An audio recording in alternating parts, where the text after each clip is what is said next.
let me tell you a story real quick. So my friend, he worked at Panda Express, and he was able to refer me to a job. So I had this job interview, and when I was driving myself there, I was starting getting hyped in the car. I was like, all right, I'm gonna get this job. But then, so I parked, right?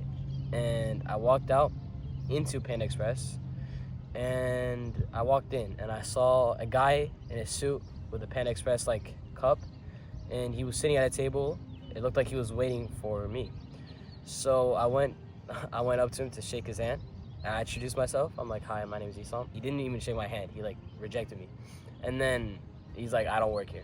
And I was thinking to myself, bro, yo, I'm actually autistic. So I was like, all right, my bad. And I was like, what am I even doing here? So then I just did what my friend told me to do, which was go grab food and sit at a table and wait for the real manager to come up. So I went up to order my food. And while I was ordering my food, I looked around and I saw like so many people there in the kitchen. They're all sweating, they're all working. It looked like cramped in there. It looked like smelly in there. It looked hot. It was not a good place. It was not a good look. And when I was there, I had this like moments of realization. I was like, yo, what am I doing with my life? Why am I here? Did I really make all this way just for me to end up working at a company that doesn't even know my name? Just sit here sweating just for like what, 15 an hour, 13 an hour? Before I continue, I just want to say, if you work at like a job like this or any other job, I'm not clowning on you. I respect it. I really do, because that's something that I can't do, me personally. So if that's what you're doing, I respect you, bro. And I'm not here to clown on you. I respect your hustle. Anyways, I was there. I got up to the front of the line, and I was thinking in my head, is this what you want? Is this what you want? Is this like what you want? So I ordered some orange chicken or whatever it's called, and I got it. I grabbed the chicken, and instead of going to the table to do my interview, I just left and I went to my car and I recorded this video, which I'm about to show you. So I went in and I had like a big realization. I saw the place and I was like, man, do I want to waste my life working here? I would like this. It's too sweet. Yeah, I was like, do I want to waste my life working here? Look at all these sweaty people in a kitchen getting stuff done. I was like, nah, bro. What? And I didn't take the interview. Backed out. Last second. Man, this chicken sucks. I hate orange chicken. I have to go all the way back home. I'm not working at all. Making my own business, making it big. We'll travel far and wide and touch many lives along the way. So yeah, I'm not getting this job. I don't like it. I got a big realization. It hit me when I was in there. So peace. So I had already knew there were kids my age basically printing money. And did they work harder than these employees or any other employees? Now, I know what you're going to say. Not every job is like this. Not it's just fast food or it's just retail or something like that. But every traditional job has the same premise. Time equals money. And think about it. In life, the one thing we can't buy or the one thing we can't manipulate is time. So why would you trade a finite resource like time for something that could be abundant? It's infinitely abundant. This world has so much money going around. That didn't make sense to me. So that's why I knew I had to find a different path.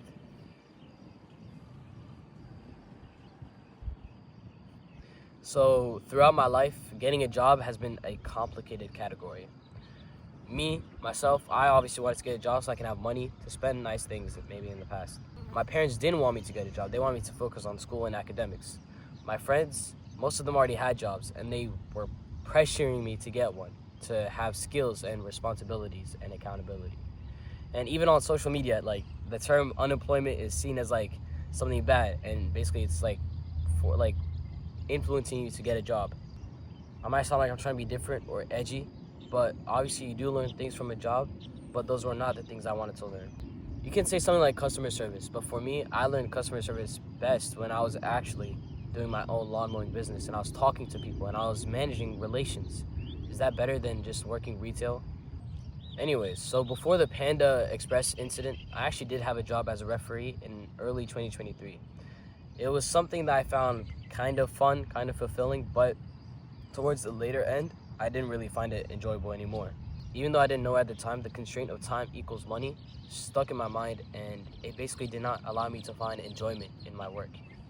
So what I ended up doing was midway through the season, I quit. I just did not show up to any more games. I used every single dollar that I made from refereeing to buy a laptop. And then once I got a laptop, I joined Andrew Tate's university, The Real World. And even though I knew what the stigma was around the time that this was a scam, there's just nothing. I'm not trying to sell you this course or anything like that. I don't even know what Andrew Tate's doing right now. But I think I did learn a lot of skills from The Real World. Even though it wasn't the best teaching or the best experience, it was a starting point. And from there, it was like a drug. I just could not stop.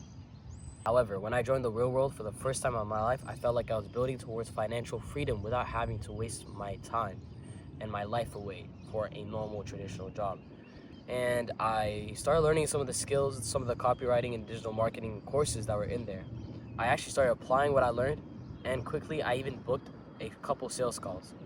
I would love to tell you that it worked on from there. I started scaling my business and I made it to Dubai. But life is not a Disney movie. Once school started, I stopped all operations. In my mind, I don't know why I stopped, but I was starting to get the idea of scammy, just work a real job, just try that. So after I left The Real World, I was stuck in a constant dormant state of being broke. I had no money.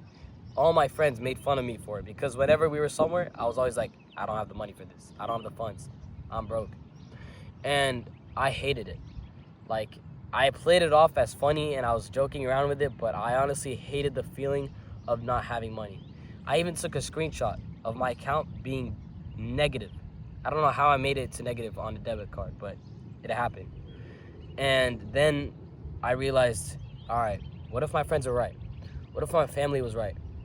So I locked in and did what everyone on social media and everyone in my life told me to do, to get a job. Then I applied everywhere. I applied to Walmart, Target, CVS, Home Depot. I went to a mall outlet with my friend and walked in every single location and applied there.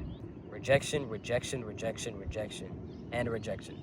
My email list sometimes looked like just, sorry, we were unable to find you a position. Sorry, it was just a different way of saying that I was rejected. I started thinking, is there something wrong with me? Am I cursed? Am I not supposed to find a job? What the hell is going on? So I kept on going for 6 months, applying to positions every day. I walked in, talked to the hiring manager, never even got an interview. I don't know what happened. I've actually never seen something like this. But maybe it was a sign. Maybe everything does happen for a reason. So what's funny is, in my household, my parents always said, if you don't study, you'll end up working at McDonald's. They always use McDonald's as the place of basically like being a loser. And funny enough, that was the only place that gave me a position. And I was getting ready to go to the interview. This was 2 weeks ago. I was getting ready to go to the interview. I was finally going to get a job. And then, similar to what happened at Panda Express, I thought to myself, is this what you want? I was like, okay, you want to do hard work? Why not put that work into an online business like you were doing before? And it actually was working. And as I was literally about to leave my house to go to the interview, that question kept on ringing in my head. Is this what you want? And I'm like, no, this isn't what I want. This is what I'm being pressured to do. This is what I'm being influenced to do by others.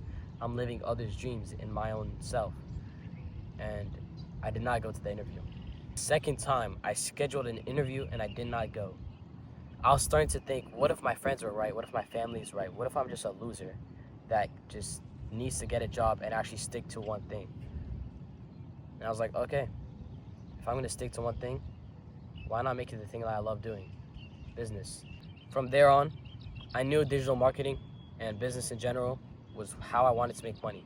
I gave myself a deadline. Make around $10,000 a month before the end of senior year, and I won't go to college. I would just scale my business.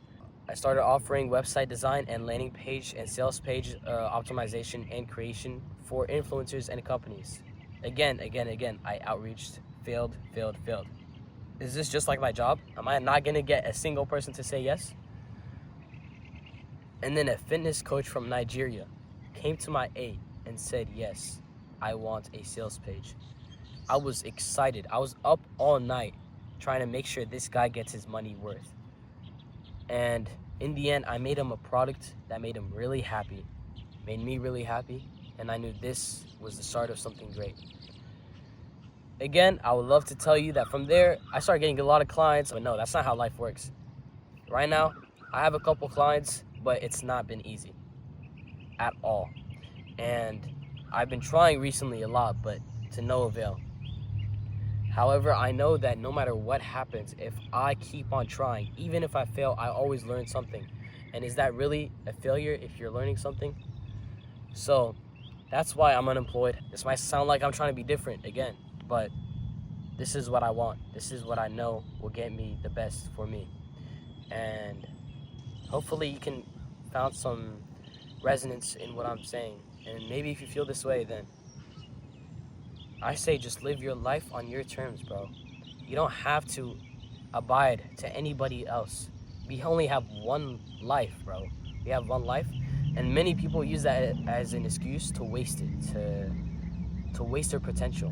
So much people are always asking me, like, why don't you go out with us? Why don't you do this? Why don't you have fun? You only live life once. And I use that logic against them. If I only live life once, why would I waste it? Why would I not get the highest potential? Why would I not achieve greatness? And just like I said in the last video, this is the price of greatness. This is the price of ambition. I might be unemployed. I might have no career. But this is what I find fulfillment. And I want the same for you. So I'm gonna leave you all with one last thing. If you truly enjoy these videos, please consider subscribing for the journey, because this is only the beginning. And please like the video because it really helps with the algorithm. Maybe even comment something, I'll respond. And all y'all, we have to stop thinking and start doing.